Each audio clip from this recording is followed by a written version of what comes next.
Bismillahirrahmanirrahim. Alhamdulillahirabbil alamin. Wassalatu wassalamu ala asyrofil anbiya'i wal mursalin. Nabiyina Rasulina Muhammad wa ala alihi wa ashabihi ajma'in. Raditu billahi rabban islami dina wa bi Muhammadin nabiyya wa rasulih. Rabbi shrah li sadri wa yassir li amri wa hlul 'uqdatam min lisani yafqahu qawli.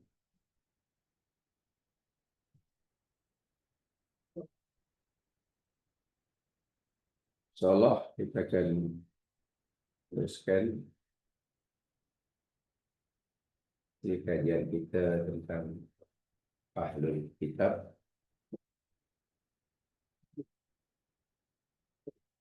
Pertama sekali yang perlu diingat yang kami kesimpulan siri lepas,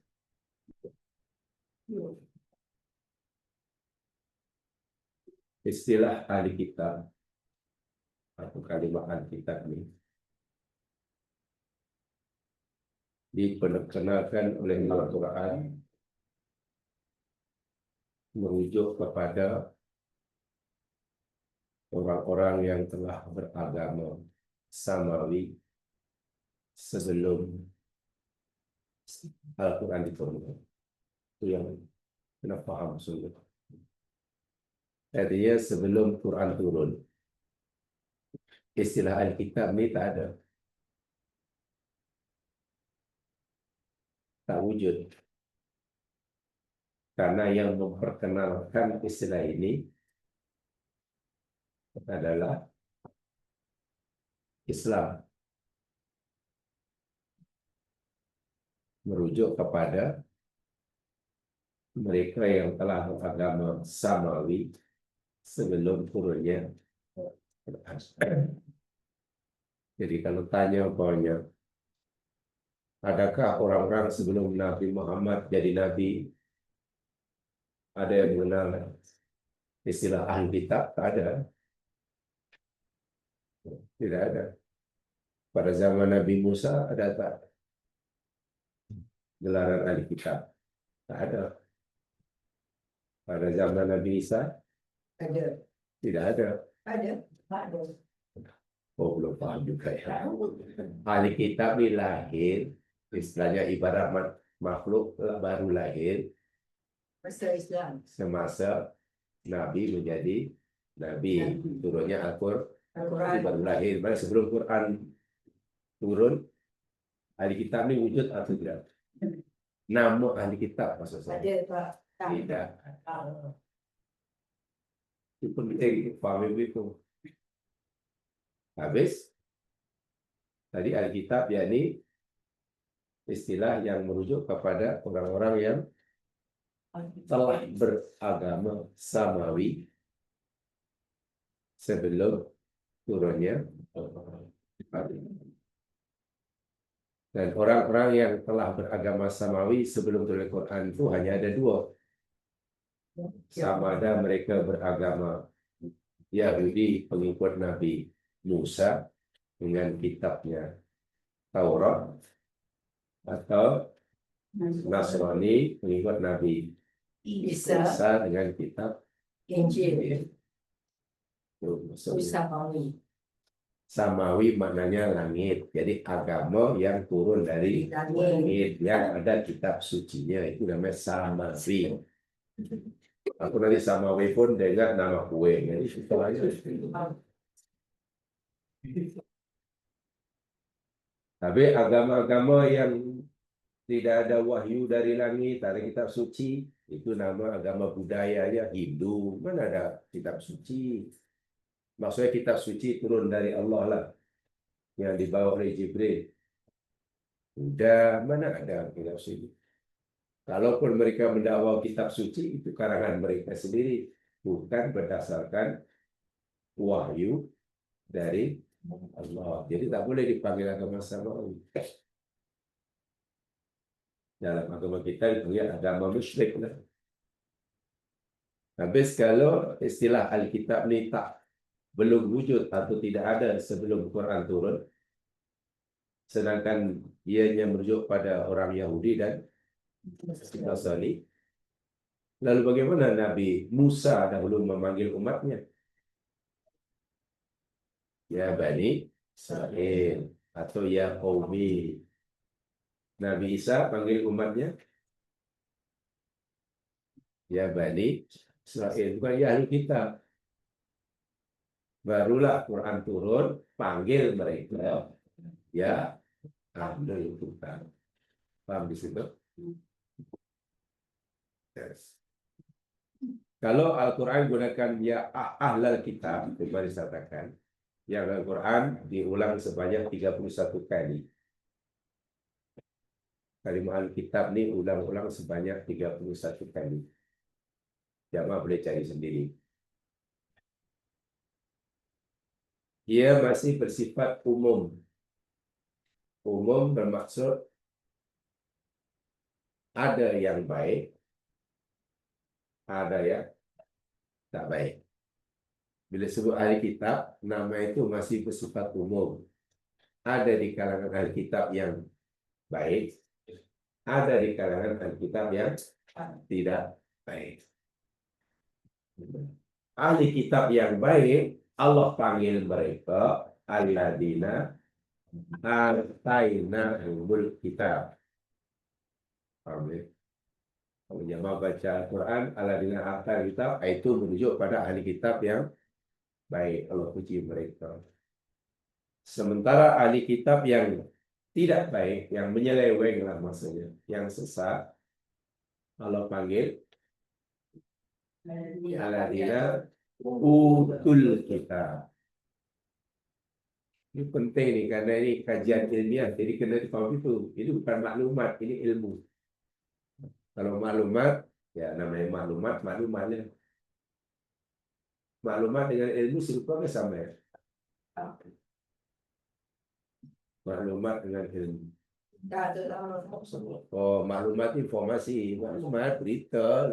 Percaya silakan, tidak silakan. Ingat silakan, tidak. Yaitu maklumat sebanyak manapun orang tidak akan jadi profesor.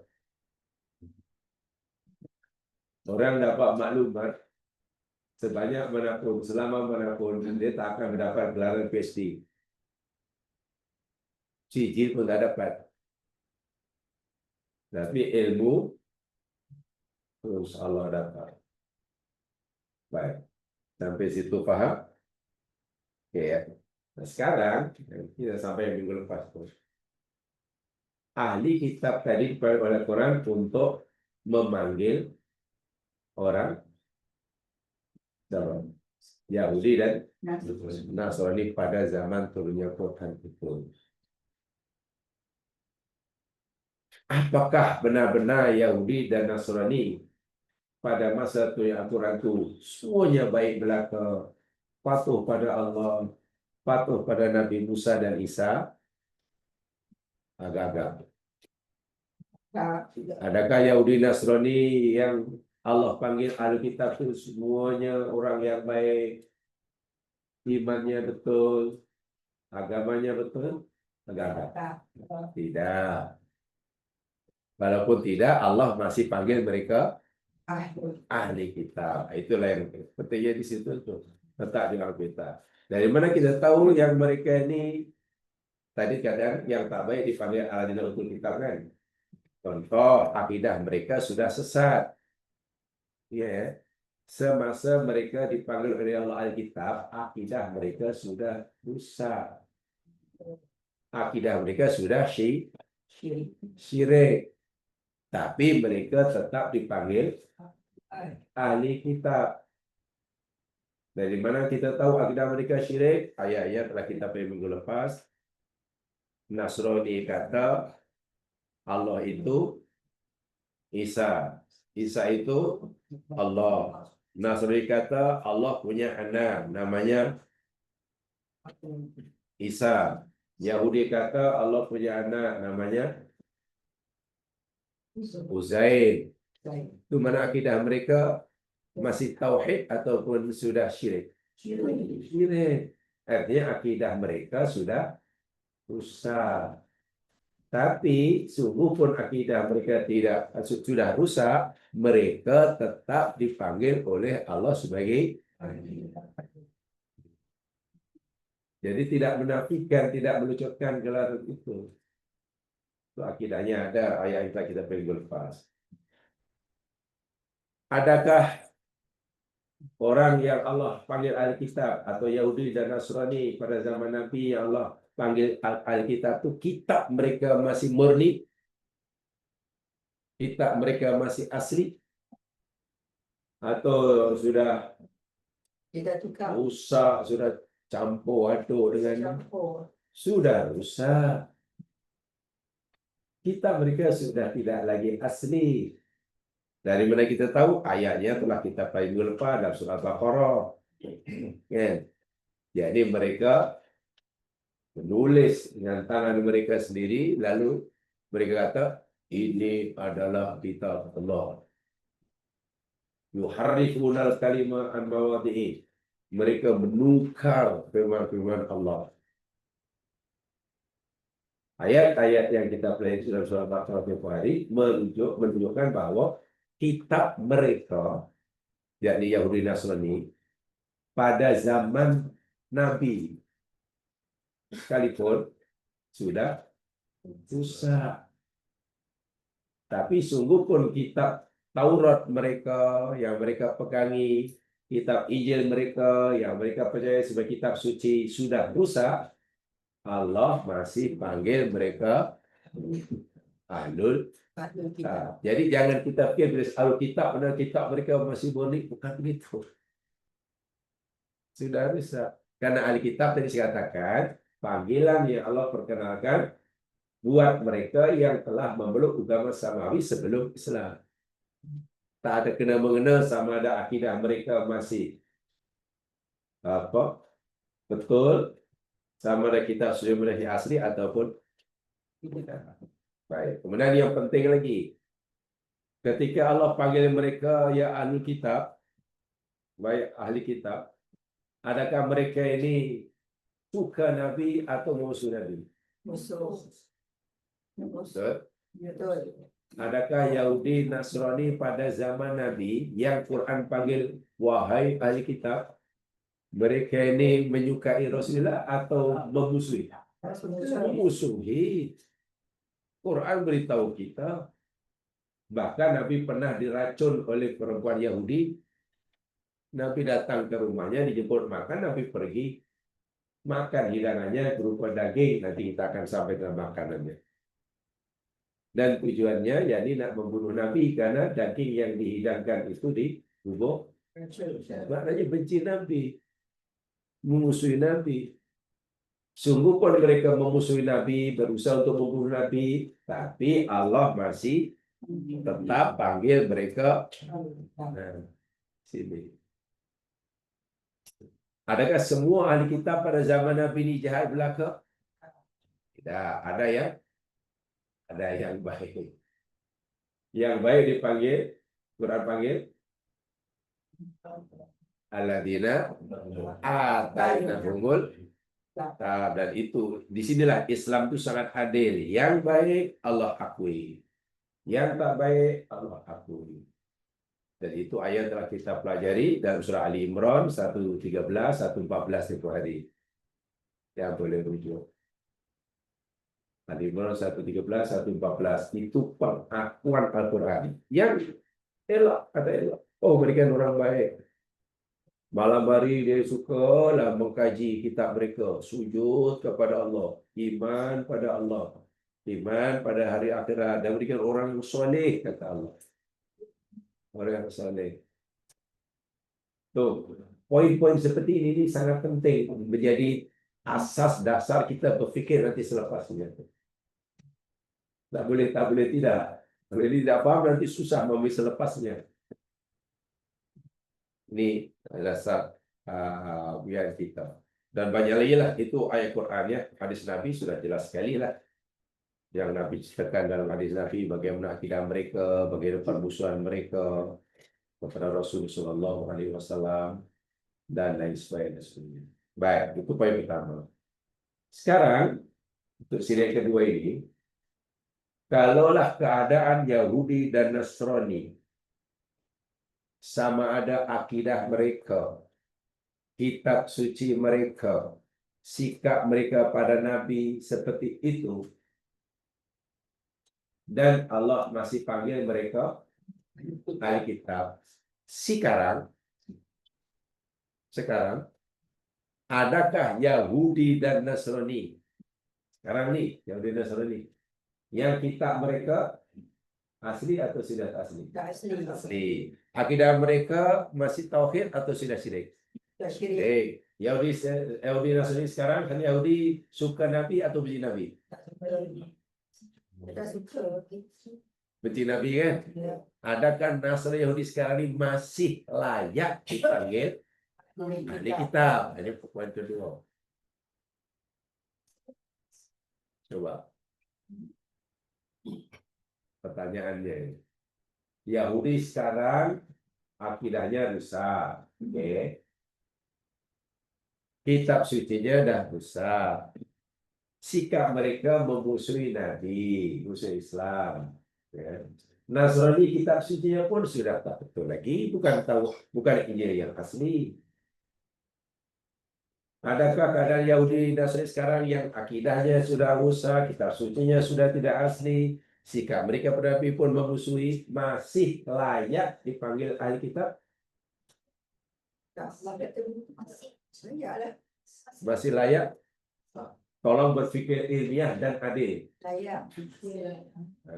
Ini atau gini? Layak. Gini atau gini? Ya. Layak atau tidak? Layak. Tidak layak. Sebab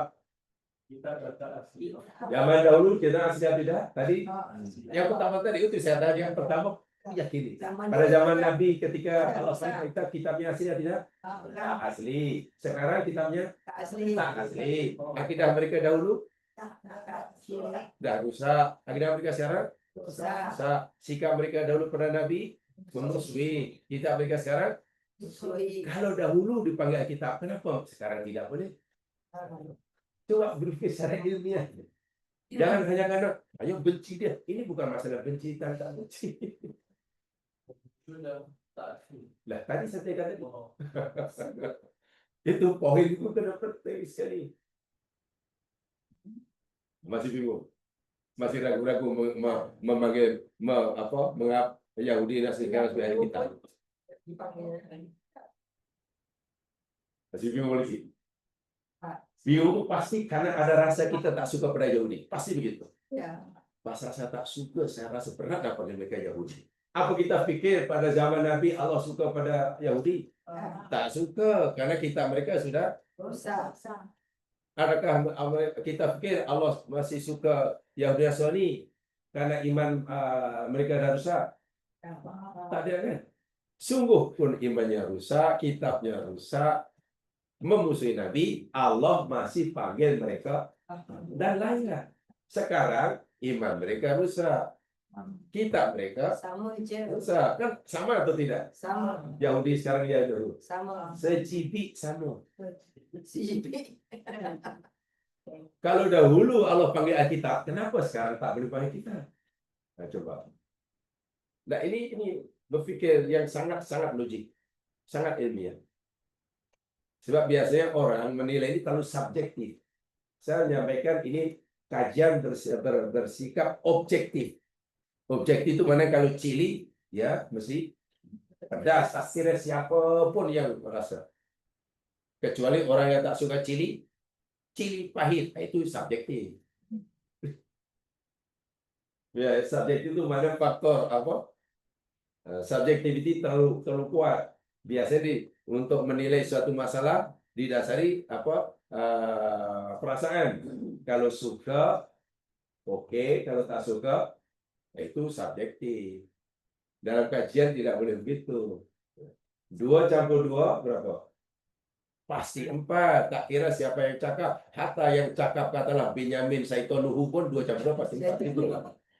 Jangan hanya karena Benyamin Saitonuhu yang kata 2 campur 2 4 kita tak suka. Jangan. Itu subjektif. Jadi sekarang masih ada tak orang yang layak dipanggil ahli kitab? Sekarang, pada zaman sekarang.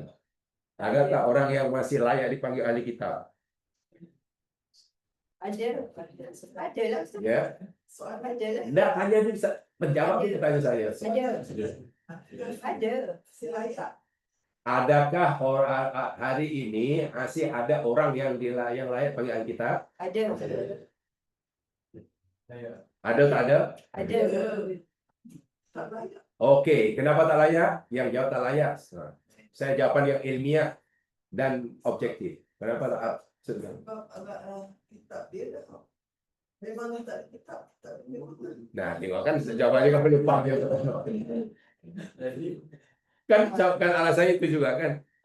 Yang pertama tadi tak boleh dipahami kan. Quran kata, kalau jawaban Quran, orang Yahudi dahulu kitabnya dah masih asli atau sudah rusak? Dah rusak. Rusak. Dari mana kita tahu? Quran yang kata. Quran kata, Quran. Kan Quran yang kata, tak ditulis. Nah, kali ini maknanya saya bagi informasi, saya bagi ilmu. Boleh. Ya. Kitab mereka sudah rusak itu dalam Al-Baqarah 75, Al-Baqarah 79. Oke. Iman mereka sudah rusak. Al-Maidah 17, Maidah 73, kan Taubat 30. Itulah yang saya katakan itu penting sekali.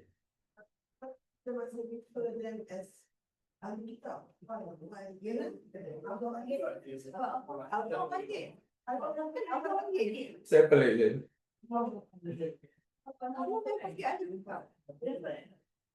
Ini cerita ahli kitab. Oh, ahli kitab itu panggilan istilah yang Allah gunakan untuk panggil siapa?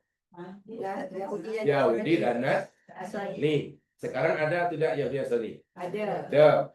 Kalau Yahudi Nasrani Allah panggil ahli kitab, walaupun kitabnya sudah rusak, imannya sudah rusak, mereka setia memusuhi Islam. Kenapa Yahudi Nasrani tidak boleh dipanggil ahli kitab?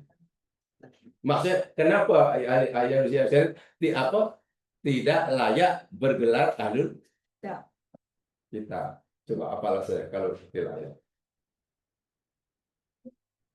Oh, pasal kitabnya rusak. Dulu pun rusak. Pasal mereka memusuhi Nabi. Dulu pun memusuhi. Pasal imannya dah syirik. Dulu pun dah musyrik juga. Coba. Nah, ini objektif, jangan subjektif. Jangan subjektif. Paham sampai situ? Silakan. Saya faham, tapi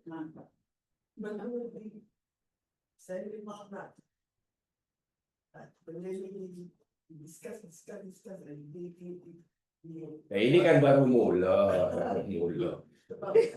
Saya memikirkan ini kalau kita cakap sesama kita yang orang yang masih mencari ilmu, ahli kitab, orang itu ahli kitab. To some layman, probably ahli kitab tu dia akan terus label kata sangat itu kan kita tak ahli kitab. Kalau kita Oleh itu mengkaji ilmiah bukan dipahata, bukan hearsay. Islam ini bukan hearsay. Islam tidak boleh hanya andaian persepsi. Islam itu berdasarkan fakta dan hujah. Itu saja. saya nak ayat Ustaz. Ya. Islam itu berdasarkan fakta. Ya, memang. Dan pendapat yang kita pelajari semua kan ada ayatnya. Ada tak ayatnya? Kalau saya kata orang dahulu panggil kitab, walaupun kitabnya sudah rusak, ada kan ayatnya? Itu namanya Islam berdasarkan fakta, bukan persepsi.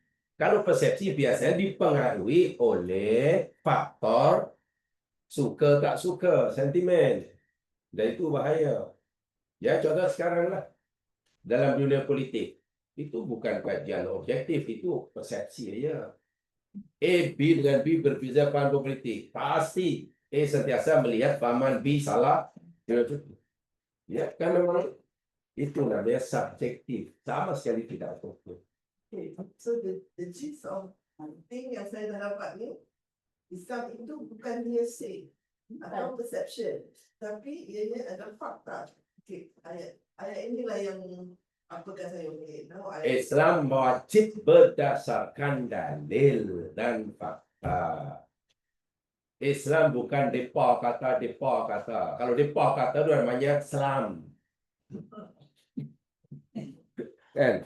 Kalau ada depa kata itu namanya bukan Islam, namanya Islam. Tahu selam? Kapal, kapal selam. Yang menyelam maknanya perkataan it's just a label that means that it is orang Nasrani dan orang Yahudi. Sebab orang put so much feeling untuk the word petak tu dia macam takkan orang Nasrani dengan Yahudi itu. Tadi kan saya katakan poin yang terpenting, tolong dipegangi betul-betul, jangan terganggu. Kalimat ahli kitab, istilah ahli kitab itu diperkenalkan oleh Al-Quran untuk panggil orang-orang yang telah beragama Samawi sebelum Quran turun. Dan agama Samawi sebelum Quran turun itu adalah Yahudi Nasrani. Jangan dipahami ahli kitab itu pakar kitab. Oh, ahli kitab mana dia paham kitab? Bukan. Malangnya kita ini berpikir bila ahli kitab mana, oh dia mana pakar. Makna menguasai alif hingga ya, itu salah dan keliru. Itu persepsi kita yang salah. Istilah kita bukan begitu. Coba kita mungkin berpikir begini, dia itu seorang ahli tafsir. Kalau ahli tafsir mana dia? Pakar tafsir kan kita. Dia itu seorang ahli hadis. Maknanya pakar hadis. Dia itu seorang ahli nujum. Maknanya dia. Nah itu bahasa budaya. Yang kita pelajari bahasa ilmu, bahasa Al-Quran. Ahli kitab tidak bermaksud seperti mana ahli tafsir, ahli hadis, ahli nujum, ahli apa? Ahli sihir. Kalau ahli sihir maknanya orang tuh memang pakar sihir. Jadi yang tak pakar sihir tak layak dipanggil ahli sihir kan. Katakanlah hanya sihir tepi jalan. Katakanlah orang tuh main sihir tapi hanya tepi jalan, maka dia tak layak dipanggil ahli sihir kan. Itu bahasa kita. Tapi ahli kitab tidak semuanya merujuk pada yang pakar. Bukan. Asal ahli kitab merujuk pada asal mereka memeluk agama Samawi sebelum itulah maksudnya. Jadi bezakan antara istilah ahli kitab dengan ahli tafsir, ahli hadis, ahli sihir, ahli nujum. Bezakan. Atau ahli ekonomi. Oh, itu ya. Ada lagi yang di ini? Jadi pertanyaan saya tadi, yang poin yang kedua, kalau begitu adakah Yahudi dan Nasrani sekarang masih layak atau boleh kita panggil, kita kenal sebagai ahli? Jawabannya boleh. Dan itu tidak ada perbedaan pendapat. Itu tidak ada perbedaan pendapat. dalam Quran tu Ustaz. Ya. Itu memang dalam Quran. Nah, tadi dalilnya tadi. Cara berpikirnya macam mana? Apa alasan kita menerima pendapat bahwa Yahudi dan Nasrani sekarang layak dipanggil ahli kitab? Sedangkan kita mereka rusak, kita mereka syirik, bencinya pada Nabi luar biasa. Karena perangai mereka hari ini sama dengan perangai Yahudi dari dahulu. Kalau dahulu Allah panggil Alkitab, kenapa tiba sekarang tidak? Tidak paham tak di situ?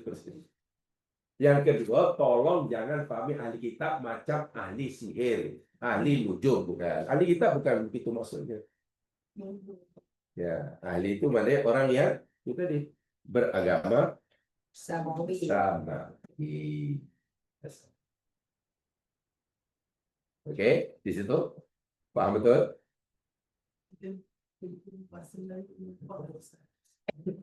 Dan itu pandangan jumhur itu. Pandangan majoriti ulama. Termasuklah ulama yang ya kini Al-Ilham Dr. Yusuf Al-Qaradawi beliau berkata ini apa ya, Yahudi Nasrani sekarang Al-Buti Dr. Wahbah Az-Zuhaili ini yang ulama sekarang lah sekarang. Jadi mereka itu ahli kitab yang Allah nyatakan yang wujud hari ini.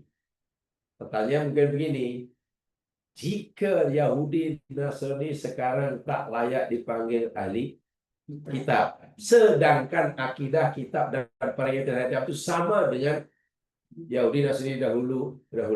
Semenjak bila Yahudi Nasrani tak layak panggil ahli kitab? Kalau begitu, kan tidak sepadan kan? Ini Yahudi Nasrani pada zaman Nabi katalah sekian abad umpamanya dipanggil ahli. Selepas itu Yahudi Nasrani tak layak. Makanya semenjak bila tak layak. Kalau dianggap tak layak, kan bingung kan? Semenjak bila kalau itu Yahudi Nasrani tak layak dipanggil ahli kitab, sedangkan dahulu layak. Semenjak Quran turun. Jadi Islam. Itu bukan lagi. Itu tombak ke kali itu. Kan? Jadi mesti ada sepadannya. Jadi tahun-tahun daripada tahun pada Nabi hingga 100 tahun selepasnya Yahudi Nasrani layak dipanggil ahli kitab. Adapun Yahudi Nasrani ini selepas 100 tahun tak layak. Tapi ada ke mana maksud itu? Tak ada yang maksud itu. Karena gelaran itu ditentukan oleh Allah. Merujuk kepada Quran. bukan. Alkitab itu lagi dengan Allah merujuk kepada orang-orang, coba lagi, pada orang-orang yang beragama samawi. Dan agama samawi ini ya kalau kita sekarang ada 3 yang, 1 Yahudi, 2 Nasrani, 3 itu aja agama samawi. Maksudnya apa? Ketiga agama ini ada nabinya, ada kitab sucinya. Itu makna agama samawi. Bahwa di antara mereka sudah ada yang menyeleweng, itu cerita lain. Adapun orang meluk agama yang tidak ada kitab sucinya yang Allah turunkan, itu bukan agama samawi, namanya agama syirik. Sehingga itulah syiriknya orang ahli kitab. Ahli kitab syirik atau tidak? Yang Allah sebut yang percaya Nabi Isa itu anak Allah. Kafir atau tidak? Kafir. Ahli kitab yang meyakini Allah ada 3. Kafir tidak? Kafir. Orang Buddha yang meyakini Siddhartha Gautama Buddha Kafir lah. itu Tuhan. Kafir atau bukan tuh? Kafir. Kafir. Dari segi kekufuran sama. Jika mereka tak sempat bertaubat sebelum matinya, maksudnya di akhirat di mana? Neraka. Sama. Hanya Allah, Islam memperlakukan mereka ini ahli kitab yang kafir dengan Buddhis dan Hindu yang kafir tidak sama di dunia. Mana ayatnya? Saya tunjukkan bahwa ada 2 kufur di hadapan kita ini. Lihat surah Lam Yakunil.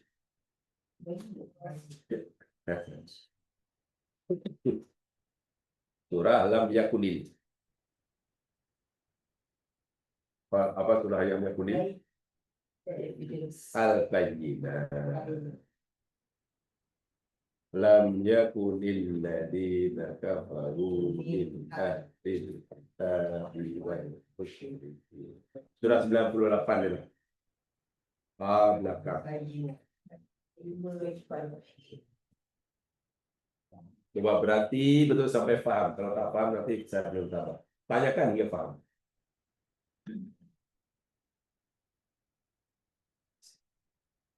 Surah 98 ayat pertama.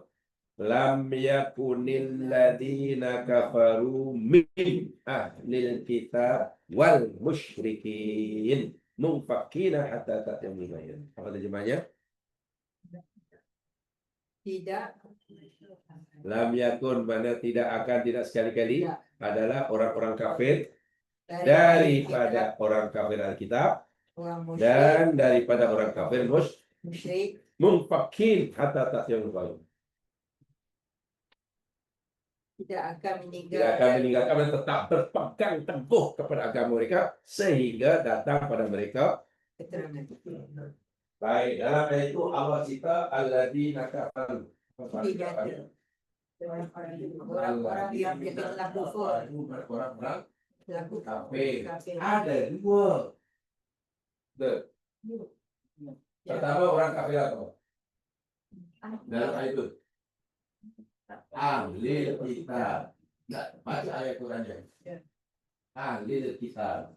Kan Allah kata Arabnya belum min ahli kitab. Yang kedua orang kafir apa? Musyrik. Wa adalah musyrik. Wa itu dan maknanya kafir Musyrik. musyrik. Kafir musyrik. So kafirnya ada dua. Depan kita. Ya. Kedua-duanya kafir. Nasibnya di akhirat bila tak sempat taubat sama dihukum dalam neraka. Tetapi Islam punya sikap yang berbeza kepada kedua jenis golongan kafir ini di dunia. Sikap Islam lain kepada kafir yang ini dengan kafir yang ini. Bisa. Jadi kalau boleh kita, seperti saya katakan, kan manusia ini kalau ikut Al-Quran surah Al-Baqarah kan ada tiga ya. Dalam awal surah Al-Baqarah manusia ini ada tiga al-insan. Nabi datang, ya. Nabi datang dahulu bawa agama Islam. Sikap manusia terbagi yang tiga. Pertama alladzina yu'minuna bil ghaibi wa yuqimuna as-salata wa mimma razaqnahum. Yang kedua innal ladzina kafaru. Yang ketiga wa minan nasi may yaqulu amanna billahi wal yawmil akhir. Sebagai manusia ada yang kata kami beriman pada Allah, beriman pada akhirat, sedangkan mereka tidak beriman. Itu apa? Munafik. Mereka kata iman tapi mereka tidak benar. Orang benar. Munafik. Manusia ini dibagi tiga ini oleh Allah SWT. Bukan 8, bukan 7. Tiga je. Nah, 3. Yang kafir ini pula orang ada 2. Berdasarkan surah Al-Bayyinah ada 2. Satu kafir ahli Kita kedua kafir musyrik. Musyrik. Baik. Baik. Baik. Paham dulu, paham ya? Gini faham. Paham kan selalu. Jadi tengok, mukmin itu kita, alhamdulillah. Depan kita ini di Malaysia ini, di Malaysia, masalah ada mukmin, ada kafir. Kafir ada 2, satu kafir Alkitab, yakni Yahudi. Nasrani. Yahudi ada di Malaysia. Malaysia ada Yahudi yang berpakaian Yahudi. Yahudi Nasrani ada Di Malaysia. ada. Maknanya ada lah. Banyak sikit lain cerita. Baik di Indonesia pun ada, hanya berapa ratus pula. Bahkan ada sinagog. Ya. Kat Indonesia. Nah, tapi sangat sedikit lah di Manado. Manado memang banyak orang Kristen. Dan kafir Alkitab, Yahudi, Nasrani ada. Malaysia, Nasrani. Oh, ya. Nasrani itu orang Kristen sama ada Katolik ataupun Protestan. Dan kafir musyrik ada di Malaysia. Musyrik. Ya. Ada Hindu pula selain itu. Hindu, Buddhis, apa lagi? Dah, Hindu, Buddha. Itu yang di Sarawak yang banyak orang kaya itu apa namanya? Masih lagi Masih. ada agama itu orang-orang Daya itu apa namanya? Yalah, Melayu orang Melayu. Mesti jangan sekarang kalau dalam bahasa apa tak ada kitab lah. istilahnya bahasa teologi namanya agama paganisme. Paganisme. Senangnya paganisme. Contoh boleh buat macam-macam. Paling maya itu misalnya yang paling awal animisme, dinamisme itu contohnya. Kemudian yang ketiga ada munafik. Munafik ini yakni zahirnya Islam tapi hatinya kufur, itu munafik besar.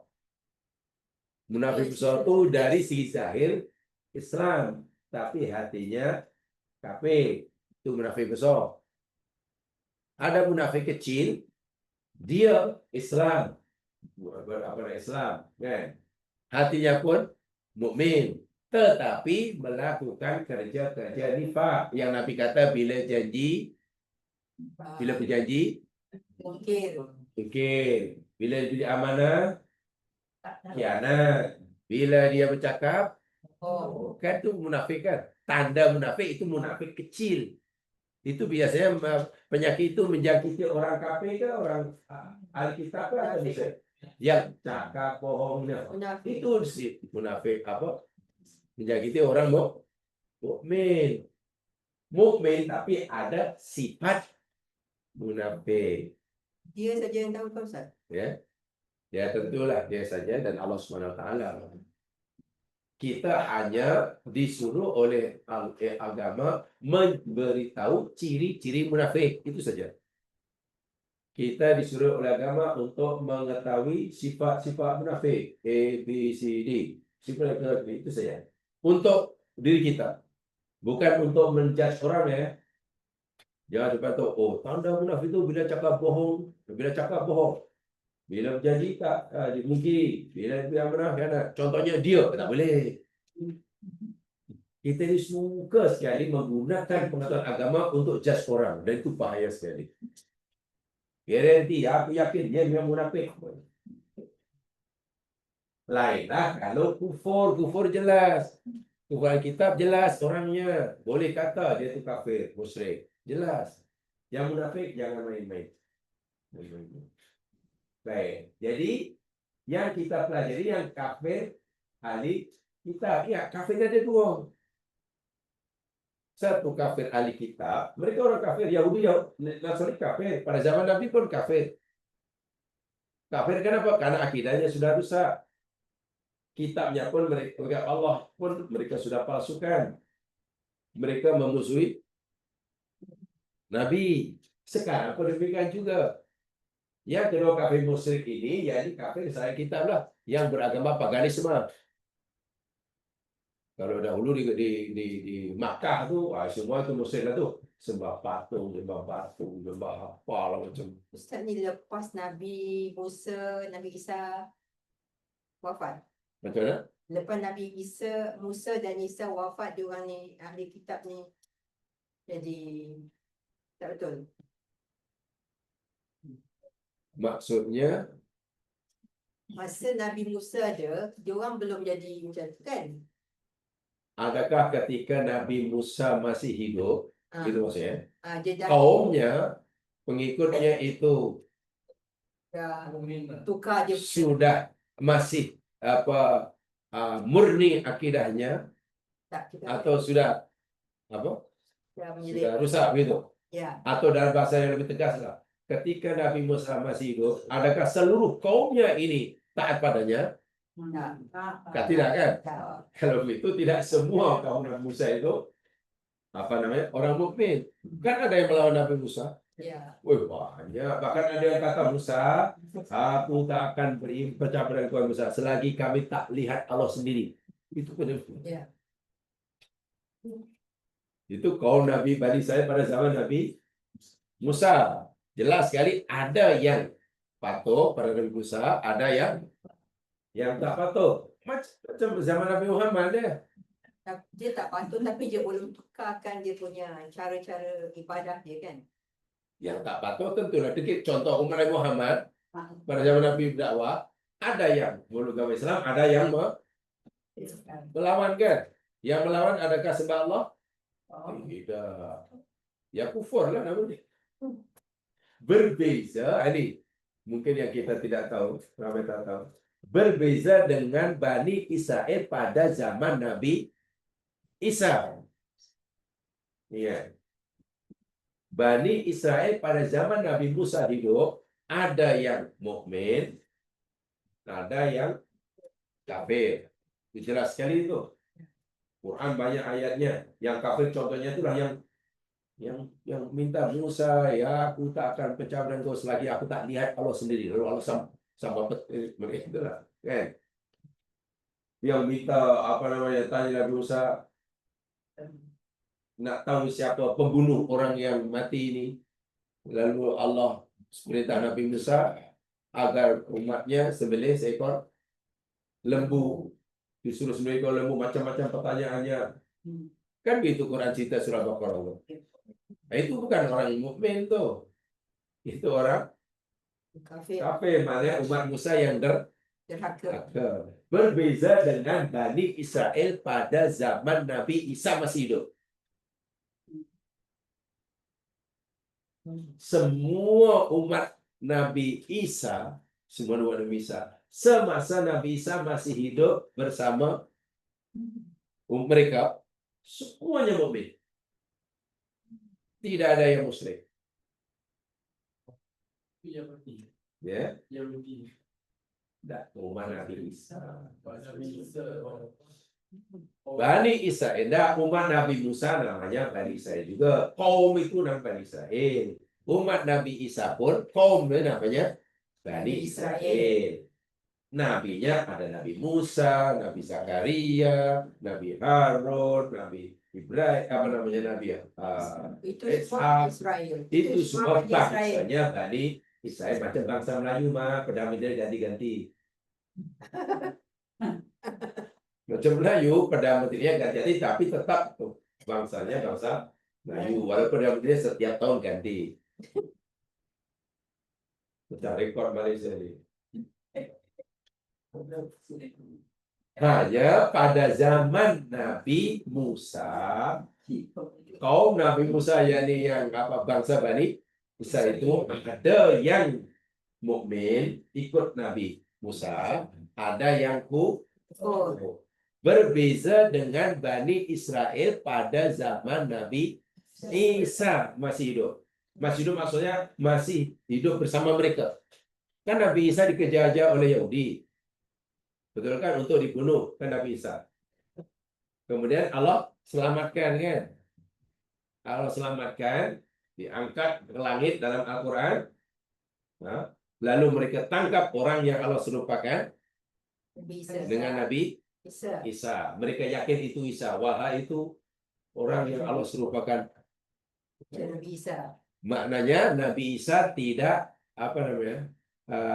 Tidak sepanjang hayatnya hidup bersama Umatnya. kaumnya. Kaumnya. Kan? Nah, selama Nabi Isa hidup bersama kaumnya, tidak ada seorang pun kaum Nabi Isa yang kufur. Semuanya beriman.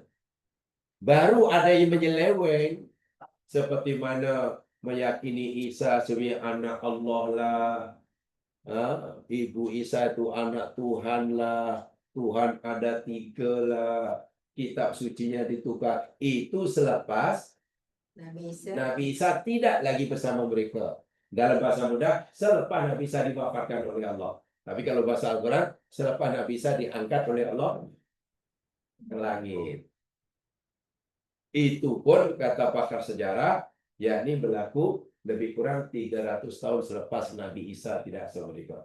Barulah akidah pengikutnya ada yang meyakini Allah tuh ada 3, Allah tuh ada anak. Ini kata Quran nih, lihat ayatnya. Ingat ya, semua ada ayatnya. Dan dalam Quran agama Islam penuh dalil. Hearsay tak boleh pakai. Jangankan dalam agama, di mahkamah hearsay pun tolak.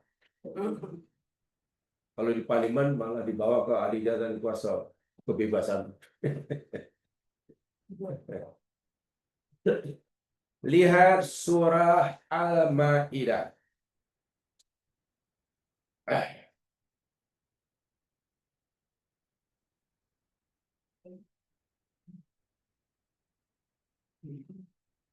Ilahain.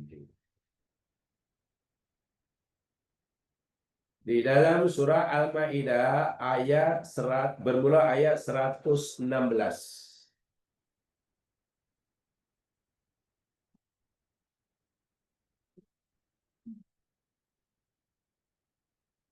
Saya bacakan halakannya sepintas lalu. Al-Maidah 116.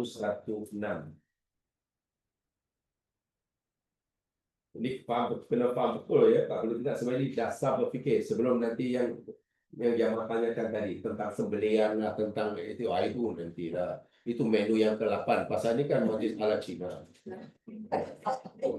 Ini majlis jamuan ala Chinese kan banyak makanannya. Ada 7 menu apa. Mula-mula suruh rasa kue, rasa sayur. 7 menu ini takkan terus tanya yang ke-7. Ada rasa dulu yang pertama itu punya dulu. Tapi syaratnya paham. Kalau tidak paham tak ada maknanya terus yang ke-7. Garanti. Sebab ini ada kaitan daripada yang paling basic. Kaitan. Ibarat 1, 2, 3, 4 macam tu. A, B, C, D ibarat macam tu. Kalau A, B, C, D hilang tu kita K. Apa kita K ni? Lagi lah. Bingung bin bengong.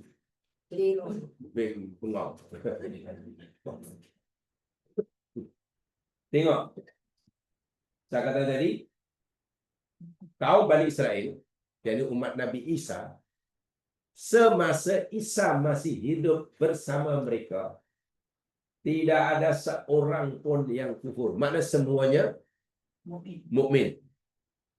Baik belaka. Kekufuran kaum Nabi Isa baru berlaku selepas kewafatan Nabi Isa atau selepas Isa diangkat, itu kalau bahasa Al-Quran. Istilah wafat itu namanya kurang tepat. Sebab Nabi Isa kan belum meninggal kan. Baik, saya bacakan ayatnya bermula dari 116. Ini berlaku di akhirat nanti nih. Ayat ini Allah ceritakan berlaku di akhirat, bukan di dunia. Jadi apa yang berlaku di akhirat Allah sudah beritahukan kepada kita. Ini semacam soalan bocor lah.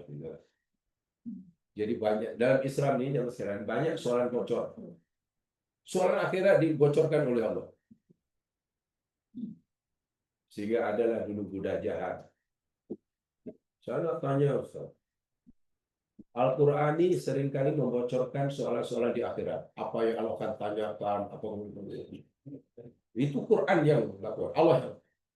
Sekarang boleh tak soalan perpisahan ini dibocorkan? Kalau soalan akhirat pun Allah bocorkan, takkan soalan perpisahan tak boleh bocor? Tapi kalau soalan perpisahan dibocorkan, malah salah. Udah.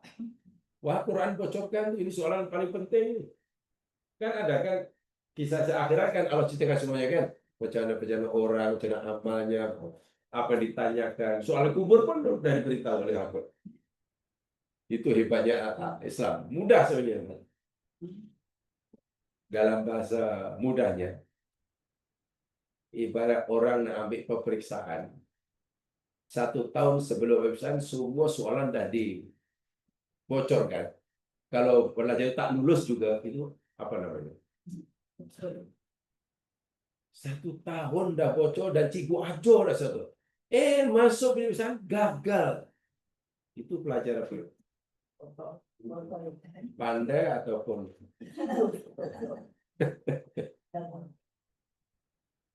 nah ini cara muhasabah. Kalau Allah sudah bocorkan semua soalan di alam kubur, di akhirat, tapi masih ada yang gagal di alam kubur, Di antara itu mana manusia apa tuh? Inilah ini cara muhasabah gitu. Iya ya. Kalau nanti aku tak lulus, ini jenis apa? Bermuhasabah lah. Masya Allah. Itu penting Allah untuk suruh kita bahan muhasabah. untuk muhasabah sangat-sangat penting. Tapi kena jujur pada diri sendiri. Muhasabah itu soalnya kena jujur pada diri sendiri. Dalam bahasa kami dahulu, berani belajar, berani menyalahkan diri sendiri. Itu muhasabah. Kalau menyalahkan orang lain tak perlu belajar tinggi-tinggi. Kan? Tak perlu kelulusan untuk menyalahkan orang lain. Tengok Allah SWT. Ini berlaku di akhirat. Wa qala Allahu ya Isa bin Maryam. Ingatlah. Ketika Allah Subhanahu wa taala nanti akan berfirman bertanya pada Nabi Isa. Wahai Isa, a'anta qulta lin-nasi ittakhiduni wa ummiya ilahina min dunillah? Apa artinya? Apa artinya? A'anta qulta lin-nasi ittakhiduni wa ummiya ilahina min dunillah? Adakah engkau, wahai Isa, berkata, maknanya menyuruh kepada manusia, yakni umatmu, jadikanlah olehmu akan aku dan ibuku sebagai dua Tuhan selain Allah. Ini Allah tanya pada Isa. Isa, aku nak tanya pada engkau, nak bertanya. Musa akan Isa dipanggilkan oleh Allah. Nah, Isa, betulkah dahulu kamu menyuruh kaum kamu menyembah kamu, menyembah ibumu sebagai dua Tuhan selain aku? Karena kaum kamu dahulu punya 3 Tuhan, Isa. Disembah aku, percaya engkau sebagai Tuhan, ibu sebagai Tuhan. Apa kata Isa? Qala subhanak. Berkatalah Isa, subhanak. Maha suci engkau ya Allah, ma yakunu li an aqula ma laisa li bihaqqin. Tak layak, tak ada hak bagi aku ya Allah untuk aku berkata sesuatu yang aku tak punya hak. Maknanya Nabi Isa mengiyakan atau menafi? Menafi sekeras-kerasnya. Ya Allah, kalau engkau tanya aku, adakah aku pernah suruh kaum aku menyembah aku dan ibuku sebagai dua Tuhan selain engkau? Maha suci engkau ya Allah. Aku tak ada hak untuk kata begitu. Tidak sepatutnya aku kata begitu. In kuntu qultuhu faqad alimta. Jika aku pernah mengatakan begitu ya Allah, pasti sungguh engkau telah mengetahuinya. Ini kata Nabi Isa nih. Nabi Isa membela dirinya. Jika aku pernah kata begitu, ya Allah, jika aku pernah suruhlah kaumku walaupun hanya sekali, wahai kaumku sembahlah aku ni Tuhan, pasti engkau telah mengetahuinya. Sebab ta'lamu ma fi nafsi wala a'lamu ma fi nafsi. Apa itu? Engkau mengetahui apa yang ada dalam diriku, sedangkan aku tidak mengetahui apa yang dalam zat kamu. Jelas ya? Innaka anta alamul ghuyub. Sesungguhnya engkau maha mengetahui yang.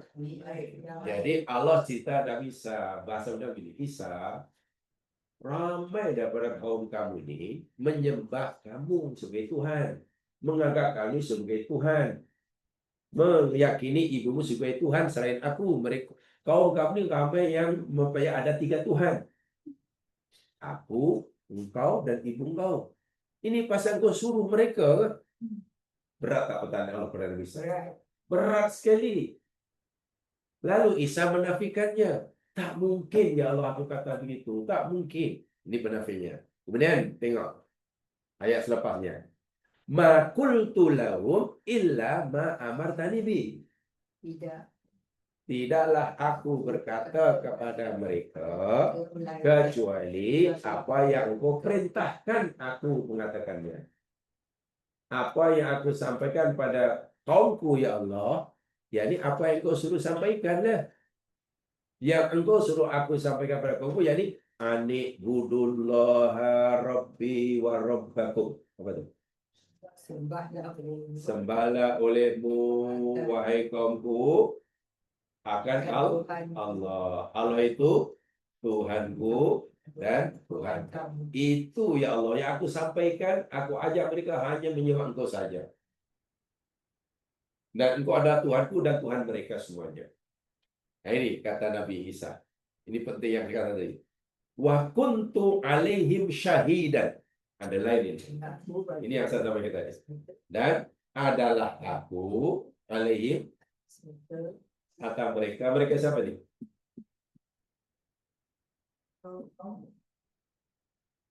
Mereka Bani Israel kaum Nabi Nabi Isa. Isa.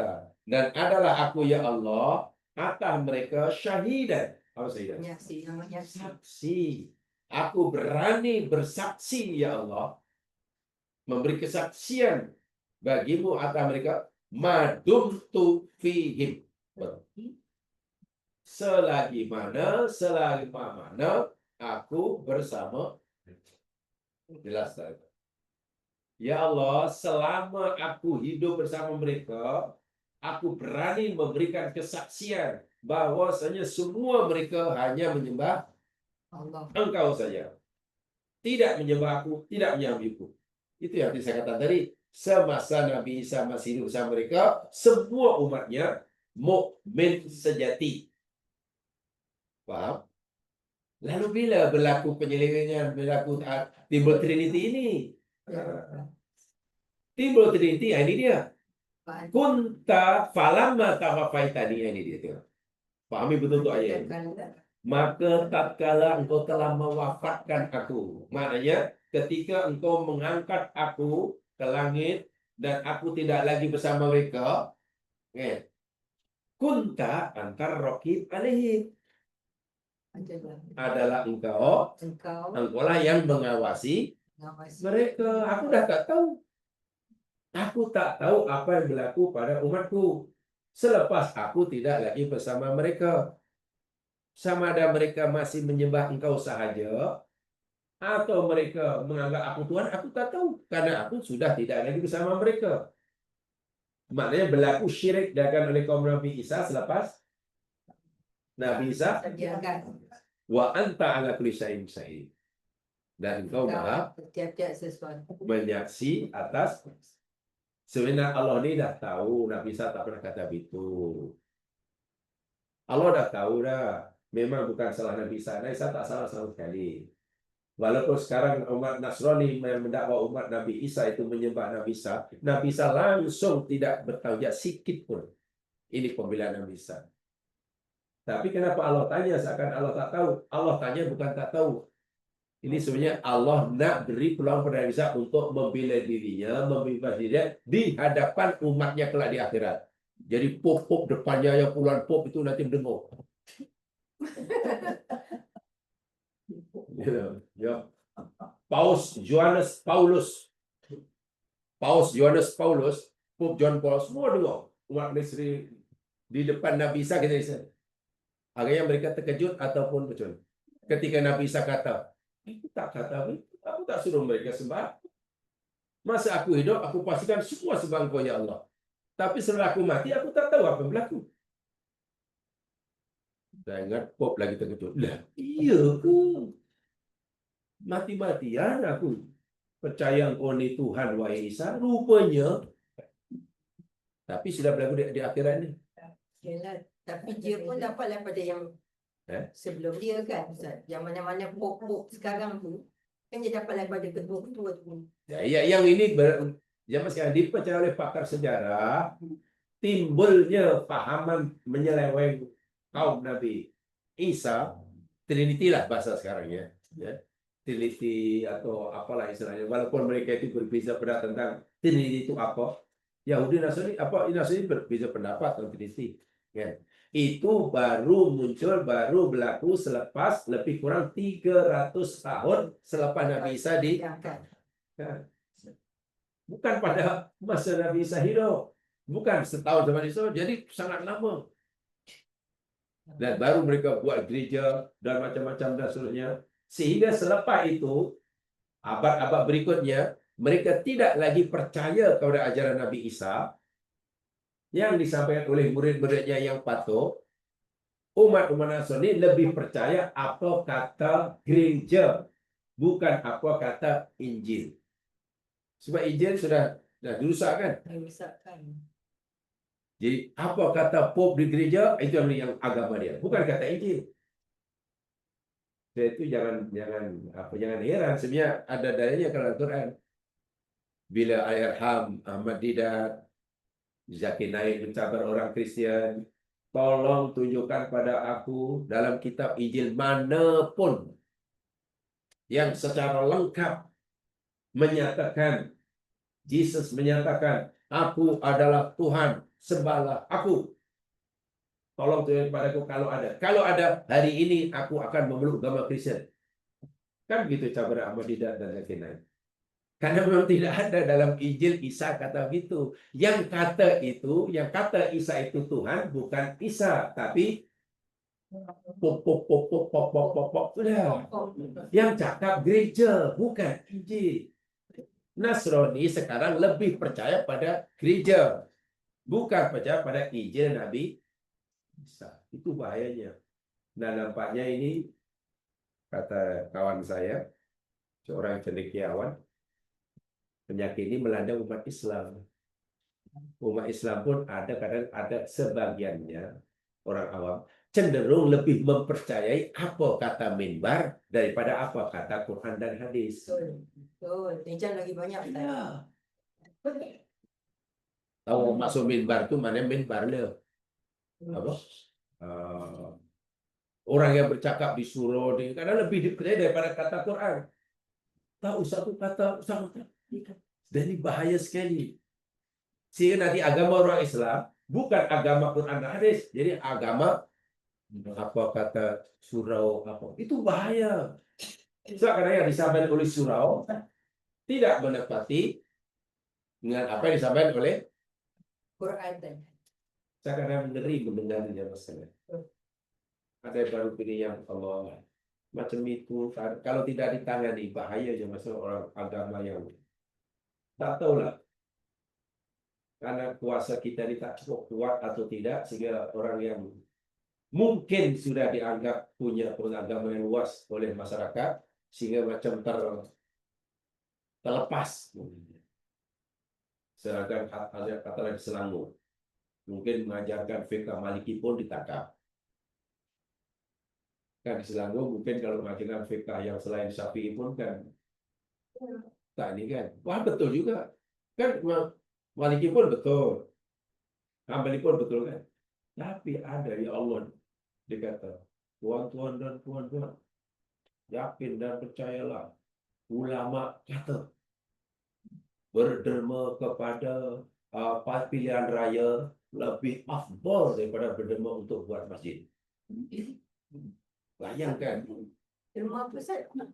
Berderma untuk biaya pilihan raya pada parti. Itu lebih afdal daripada paling afdal kata ulama. Ulama mana pun tak tahu. Coba kalau orang mendengar dan orang menjaga itu berserban dan dianggap sebagai orang alim. Tak payah percaya. Sebab kalau kita derma untuk masjid, wakaf masjid hanya satu masjid saja. Kalau kita berderma untuk parti pilihan raya dan menang, satu negeri lebih banyak. Ini agama ataupun apa sebenarnya? Bayangkan orang awam pasti terpengaruh sehingga Islam suatu hari nanti tidak bersumber pada Quran hadis, tapi bersumber yakni apa kata surau, apa kata masjid, apa kata mimbar. Macam yang melanda Nasrani. Mereka tidak berpadukan pada Injil Taurat yang asli, tapi agama mereka padu pada apa kata gereja, apa kata church. Dan itu bahaya luar biasa. Dan itu memang tidak berlaku secara tiba-tiba ya. Sikit-sikit. Tak ada orang yang orang tak ada lagi, tak ada langsung. Ahmad Didat pernah mencabar berkajian beliau lah.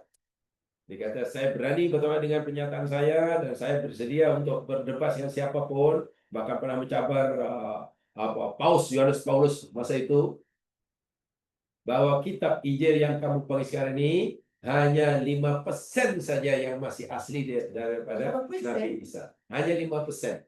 95% itu sudah campur aduk dengan ucapan-ucapan pop-pop,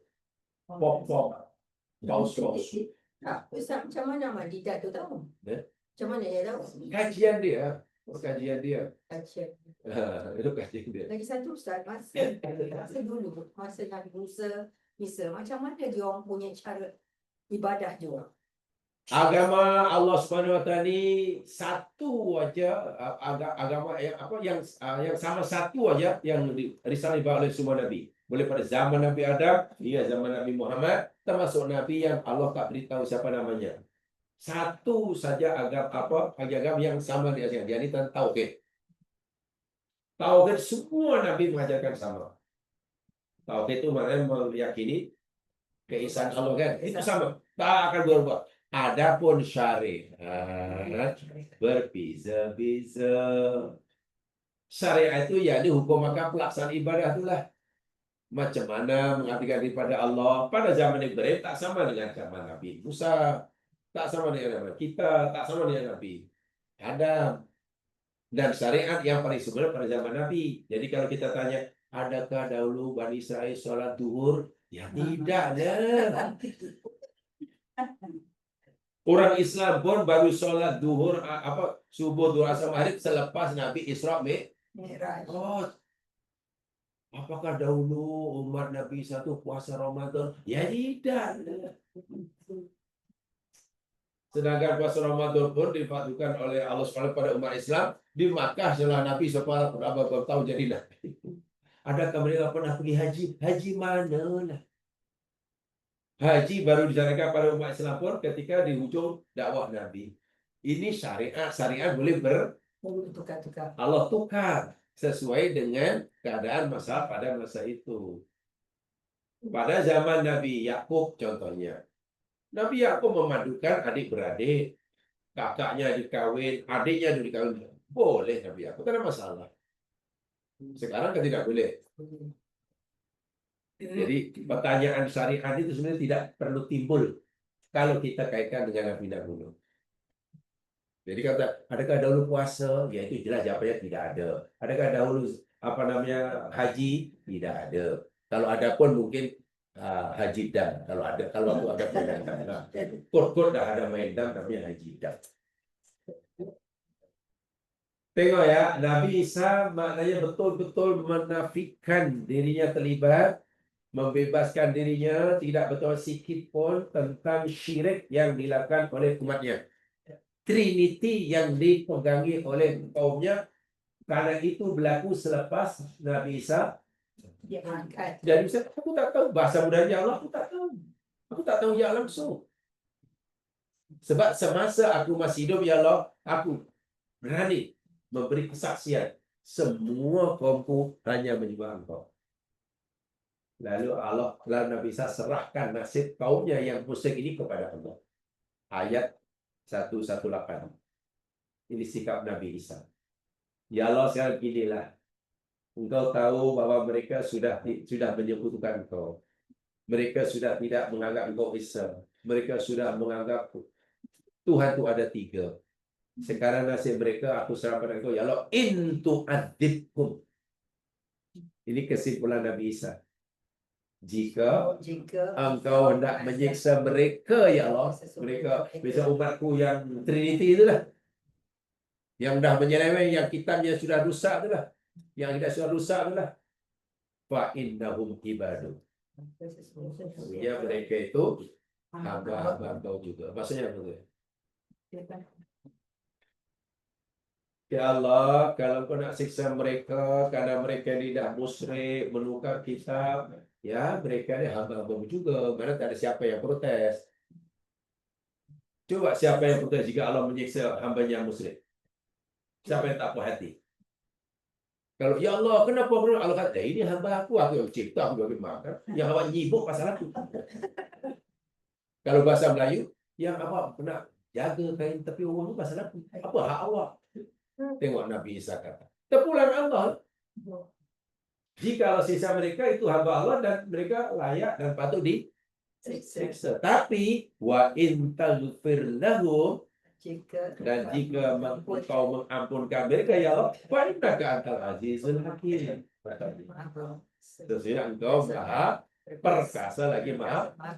Artinya keperkasaanmu ya Allah, kemuliaanmu ya Allah tidak akan kurang sedikit pun jika engkau memberi pengampunan mereka. Walaupun mereka jahat pada engkau, kejahatan mereka tidak memadorkan engkau. Sehingga jika engkau mengampunkan mereka pun, engkau tetap maha berkuasa, tetap maha bijak. So, Nabi Isa tak ada hak nak campur tangan urusan. Inilah yang saya tadi. Jadi umat Nabi Isa lebih bertuah daripada Nabi Musa istilahnya. Semasa hidupnya, pengikutnya semuanya mukmin. Adapun yang tak mukmin itu sebenarnya bekas pengikut Nabi Musa yang kejar-kejar nak bunuh tu lah. Itu kan Yahudi. Dan itu pun yakni bukan karena ikut ajaran Nabi Musa, sebenarnya yakni ikut apa kata Silikon. Karena yang mengarahkan orang untuk membunuh Isa itu yakni ketua-ketua agama mereka, rabi-rabi mereka. Dalam Quran disebutkan puncanya dengan diutusnya Isa menjadi utusan Allah, Nabi Isa ini mendedahkan penipuan, pembohongan yang dilakukan oleh rabi-rabi dalam agama. Jadi Nabi Isa ini meluruskan apa yang diajarkan oleh Nabi Musa, sehingga pembelaan mereka ini terbongkarlah. Jadi merasa terganggu lah. Kalau misalnya dibiarkan, nasib kita ni tahu ni ramai nanti pengikut kita yang ikut Nabi Isa ni. Itu kayak mereka marah, berusaha nak membunuh Isa, tapi Allah gagalkan. So, paham ya? Jadi Nabi Muhammad seperti mana Nabi-Nabi yang lain, semasa diutus umatnya ada yang mukmin, bahkan lebih beragam lah. Umat Muhammad lebih beragam. Lebih apa dimana ini? Lebih apa yang bermacam-macam itu saya. Lebih majmuk lah. Lebih majmuk kan? Karena yang mukmin ada, dan yang mukmin masya Allah ada yang ramai mati syahid mengorbankan dunianya. Ada pula yang mukmin hanya pura-pura, itu penyakit itu, musuh dalam selimut, gunting dalam lipatan. Tapi Nabi tetap memperlakukan munafik sebagai orang mukmin semasa hidup. Adapun nasib mereka di akhirat terpulang pada Allah. Sebab itu orang munafik tidak diperangi oleh Nabi. Umar banyak kali minta izin kepada Nabi. Kalau Nabi buat isyarat aja beri izin, Umar bisa penggal leher di munafik. Banyak ayat Al-Quran yang Allah turunkan berkaitan dengan orang munafik kan. Bahkan ada surah Al-Munafikun kan. Maknanya kejahatan munafik ini sangat melampau lah. Jadi Umar pun macam tak tahan lah. Ya Allah izinkan aku penggal lehernya. Kalau Nabi bagi isyarat saja, habis dah munafik. Tapi Nabi kata, oh jangan.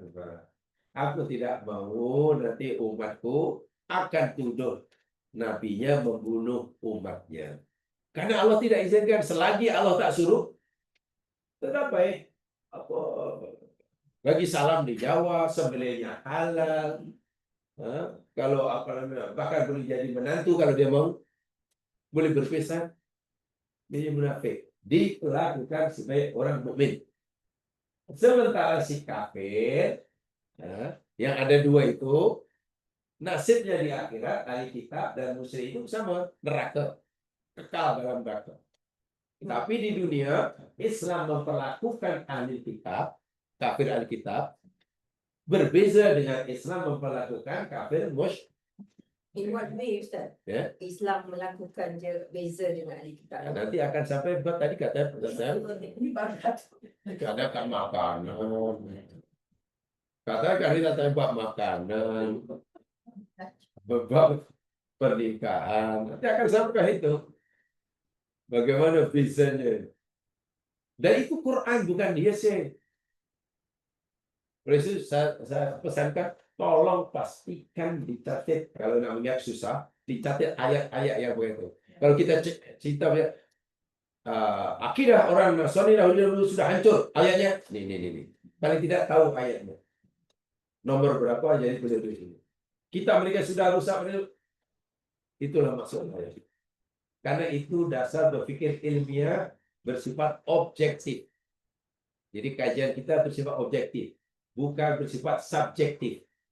Kalau subjektif itu biasanya hearsay itulah yang tak ada dalil. Bahkan apa ya? Kata guru saya dahulu, bila kamu nanti belajar agama, jangan biasakan berkata menurut pendapat saya. Saya ingat guru saya itu. Pertama sekali bila kamu belajar agama, pastikan kamu berusaha cari ayat Qur'annya atau hadisnya. Bila kamu gagal menjumpainya, sama ada karena kamu tidak mampu atau memang tidak ada, barulah kamu ambil ucapan ulama. Dan kalau ucapan ulama kata menurut ulama, kata siapa sebut namanya. Tapi jangan sekali-kali sebelum tahu ayatnya, sebelum tahu apa hadisnya, si tanya menurut pendapat saya. Ini bukan demokrasi, Mas. Kalau demokrasi di parlimen bolehlah. Menurut pendapat saya, YB yang berhormat, benda ini tak patut berlaku. Sila. Mana perlu? Kalau pendapat saya itu mana objektif atau subjektif? Subjektif. Dan berpikir subjektif pasti akan bercanggah dengan yang lain. Pasti itu. Perbezaan pendapat ini berlaku, bahkan makin memanas jika orang terlalu subjektif dalam berpendapat. Menurut A begini, B kata tak, menurut saya pasti gaduh. Tapi coba kalau buat objektif. Objektif itu maknanya siapapun yang kata pasti seperti itu, itulah. 2 campur 2 pasti 4, itu objektif. Walaupun yang kata kepala komunis sekalipun. Jangan hanya karena yang cakap 2 campur 2 itu 4, hanya karena yang cakap itu cimping kita tak percaya. Tapi 2 campur 2 ada 5. Kemudian kita percaya karena yang cakap imam satu malik haram. Itu cara berpikir yang sangat-sangat tidak rasional. Ali berkata, undur makila wala tanzur man qala. Perhati betul-betul. Lihat betul-betul. Apa yang dikatakan, jangan melihat siapa yang itulah cara objektif dalam itu. Tapi tidak mudah karena orang awam biasanya kan tidak begitu melihatnya. Perhati betul-betul apa yang dikatakan. Kalau yang kata itu sesuai dengan hadis, terima aja. Walaupun yang kata mungkin baru budak 15 tahun. Sebaliknya, jika yang dikatakan itu menyalahi Quran hadis, tolak. Walaupun mungkin yang menyatakan berumur sudah 89 tahun. Bulu kening pun dah putih. Ya takkanlah kita akan terima hanya yang menyampaikan itu dianggap ustaz yang terkenal, sentiasa berjubah dan berseban. Bila dia kata derma pilihan raya lebih afdal daripada masjid. Ya bukan. Cakap apa? Tapi nanti orang awam kata, iyalah, ya betul lah, itu ustaz yang kata takkan ustaz salah. Ini biasanya orang Melayu berfikir takkan ustaz salah. Ulama salafus saleh pernah memberi pernyataan kepada kita. Al-alimu indal awam, apa itu? Al-alimu indal awam,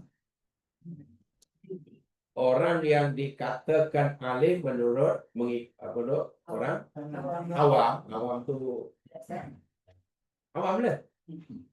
Orang alim menurut orang awam, man su'idal minbar, siapa saja yang naik minbar.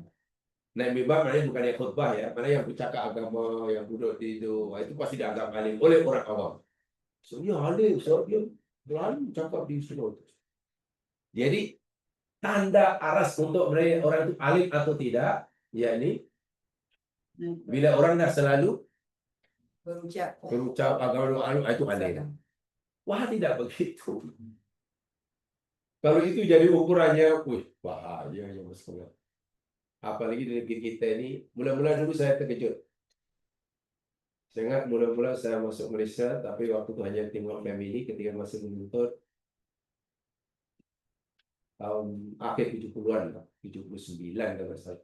79 itu 80-an. Dalam seminggu pergi masjid, dan saya belum terkejut. Kalau ramai sungguh di Malaysia ini orang-orang alim, profesor. Saya terkejut, takkan muda dah profesor. Sebab setakat yang kami tahu dahulu, Al-Ustaz itu yang kami pelajari dahulu, itu gelar kalau di Timur Tengah atau di dia itu profesor. Itu Al-Ustaz itu pada gelaran ilmuwan yang tertinggi. Kan masih ini dipanggil Ustaz itu Ustaz. Ustaz di kampung itu takkan profesor muda-muda dan mana bersama. Tak kejut punya saya profesor. Rupa-rupanya sehari ini baru satu lah. Di Malaysia rupanya senang. Kalau dia mengajar ahli bata dipanggil Ustaz. Kalau mengajar ABCD panggil cikgu. Oh, betul. Jadi kalau orang itu di kelas ini ngajar ABC, di kelas ini ngajar ahli bata, macam mana panggil dia? Cik Tat. Baru saya faham, kalau belajar Iqra, Abatasa, Ustaz. Kalau belajar A, B, C, D, macam itu rupanya di Malaysia. Different. Yes, saya betul-betul terkejut, Sebab Ustaz, sebab di tempat kami, dahulu semua mengajar dipanggil Pak Guru. Ya. Kecuali kalau memang sudah punya pondok besar, dan itu Pak Kiai. Tak kira lah yang mengajar tafsir ke apa di sekolah panggil Pak Guru. Saya punya guru namanya Amal As-Sa'dani. Dia mengajar tafsir di kelas A, katalah mengajar hadis kelas B, umpamanya, mengajar matematik di kelas C. Coba. Karena dia menguasai dua agama dan akademik dikuasainya. Coba kalau di sini panggil macam mana Amal As-Sa'dani? Cik Tat dipanggilnya. Atau usku. Tapi mana Pak Guru, Pak Amal. Ya, Pak Amal. Guru besar pun Pak Guru. Sekali masih, banyaknya orang alim. Pasal Ustaz. Ya, kadang belum apa-apa, mungkin asalnya biasa tak dipanggil Ustaz, dia biasa panggil Cik. Sekali dilantik oleh EJK Masjid apa, jadi bela, akhirnya jadi Ustaz. Pasal jadi bela? Azan. Jadi terlalu, sehingga perbezaan antara ustaz yang betul-betul menguasai ilmu agama yang istilahnya peringkat profesor dengan ustaz yang hanya mengajar abatasa, kan sebenarnya bisa jauh kan, tapi gelarannya itu bagi saya kalau tak cermat lah mungkin kesannya kurang baik. Ya contoh kecil lah zaman sekarang itu tak boleh urusan administrasi ya. Contohlah di negeri kita. Maaf ya, biasanya kalau orang dapat gelar datuk tu jasanya besar atau kecil kalau dapat datuk? Besar. Sangat berjasa kan. Dulu kalau gelar datuk mesti dapat, itu orang ya.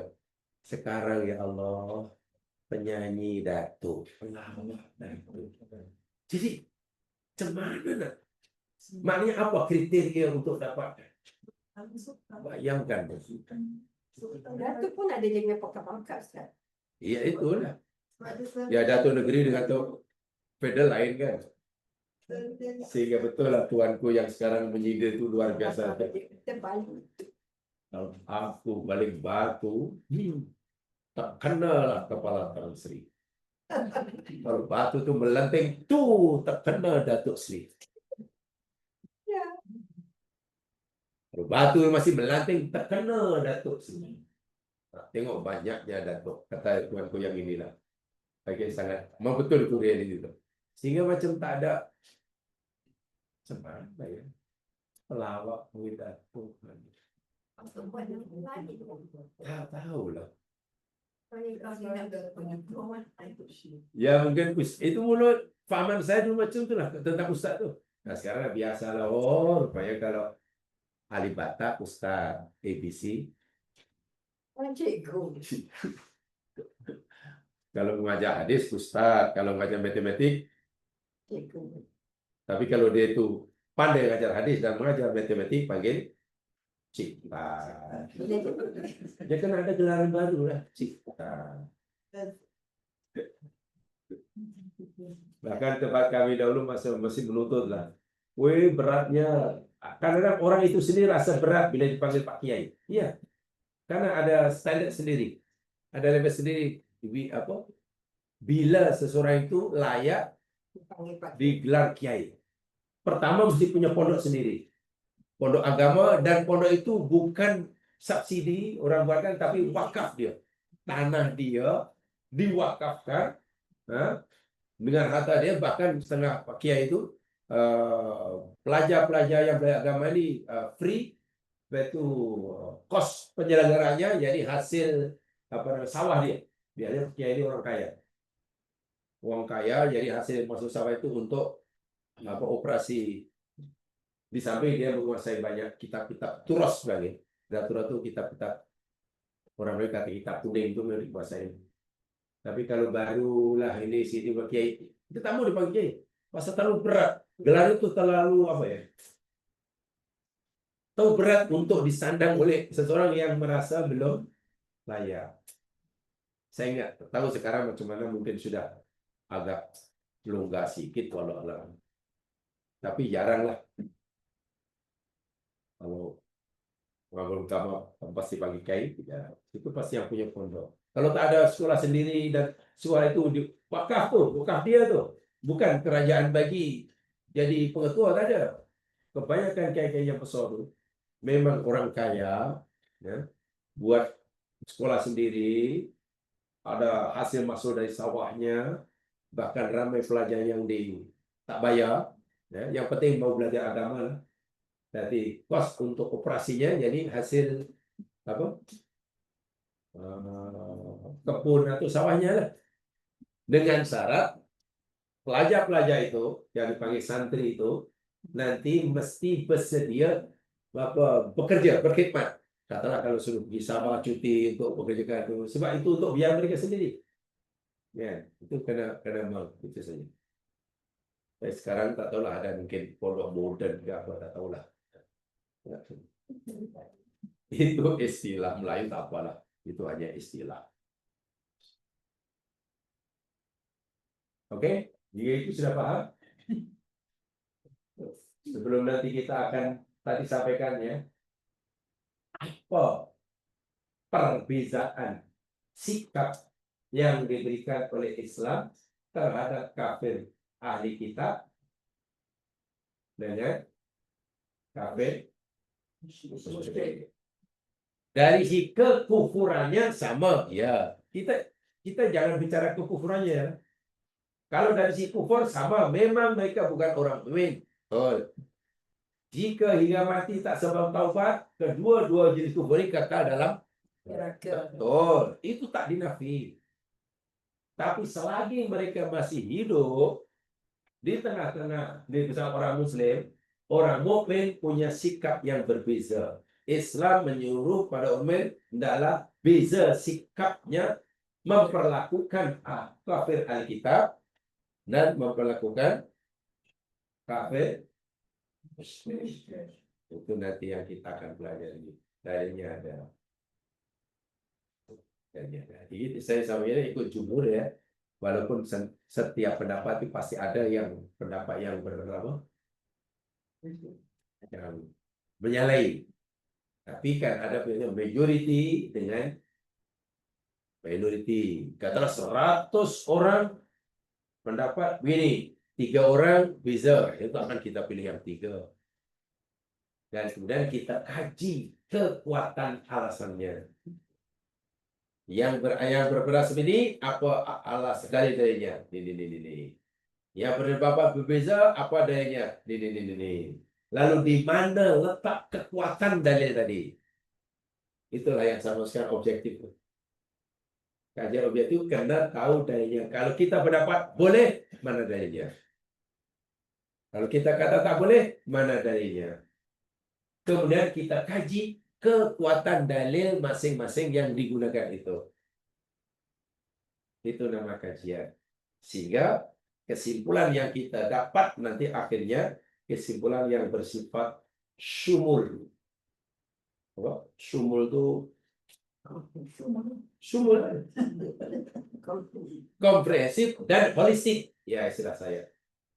Istilah kami dahulu, yakni setiap pahaman dalam Islam ini kalau kita kaji secara mendalam, kesimpulan terakhir yang kita dapat dan kita pegang, dia akan bersifat syumul, bersifat komprehensif dan holistik. Tidak bersifat tajazub. Tajazub itu mana hanya bersifat tajazub aja.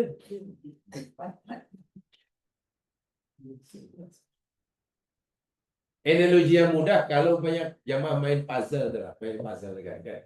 Puzzle itu katakanlah ada 30 kepingan kan. Kalau kita susun dan kita tempatkan tempatnya akan menampakkan gambar kan. Gambar hutan, gambar pokok, gambar kucing kan. Tapi kalau kita menempatkan kepingan itu tidak pada tempatnya, tak akan keluar gambar kucing kan? Atau kita tempatkan sebenarnya ada 30 tapi kita hanya letak 25, tak nampak juga. Jadi holistic conversion itu maknanya kalau 30 kita letakkan semua 30 dan tepat pada tempatnya. Pasti itu meyakinkan kalau pendapat sendiri. Pertama yakni kalau kita berpendapat boleh banyak, apa dalilnya? Kalau kita pilih pendapat tak boleh, apa alasannya? Selepas itu, jangan berhenti di situ. Kita kena ketahui apa kekuatan dalilnya itu, dari segi kekuatannya. Kuat atau lemahnya dari tadi. Mana yang lebih? Nah, itulah maksudnya. Itu sangat besar sekali. Sangat besar. Tapi perlu kajian, perlu kita objektif istilahnya, bersifat objektif, analitik. Bahkan kalau dalam kajian lebih hebat, bersifat empirical, boleh banyak lagi lah istilah-istilah yang diberikan. Bukan tajazub. Tajazub itu daripada jus mananya? Jus itu bagian kan? Bagian ya, apa ya? Tajazub bahasa Melayu. Pahaman yang bersifat tajazub kan? Apa? Parsial, bukan parsial. Nah, parsial. Mana tak sempurna pemahamannya. Ibaratnya dia perlu mengkaji 10, hanya dapat 6, lalu sudah, dari sempurna. Tak boleh. Itu tak boleh, maknanya belum sempurna. Pramatang. Dipakai pramatang. Ya, pramatang. Tak habis kan? Tak habis. Baik, itu saja yang kita sampaikan. Jadi, yang mudah-mudahan dapat dipahami, yang belum dapat dipahami, jamaah boleh tanyakan, simpan pertanyaannya, kumpulkan pertanyaannya, tanyakan, kumpulkan pertanyaannya, tanyakan, Tanya dan tak sampai. Belum sampai. bila boleh saya jawab, bila tak boleh, wallahu. Ya, gitu. Bila tak boleh, jawabannya wallahu. Itu jawaban paling sahih. Tapi jangan setiap pertanyaan dijawab walau alam. Kalau saya dijawab walau alam, tak layak jadi menteri. Tak layak jadi ahli parlimen. Ditanya si wallahu alam bisawab. Wallahu alam bisawab. Tak layak jadi menteri. Subhanakallahumma wa bihamdika asyhadu an la ilaha illa anta astaghfiruka wa atubu ilaik. أعوذ بالله من الشيطان الرجيم العصر إن الإنسان لفي خسر إلا الذين آمنوا وعملوا الصالحات وتواصوا بالحق وتواصوا. السلام عليكم ورحمة الله وبركاته.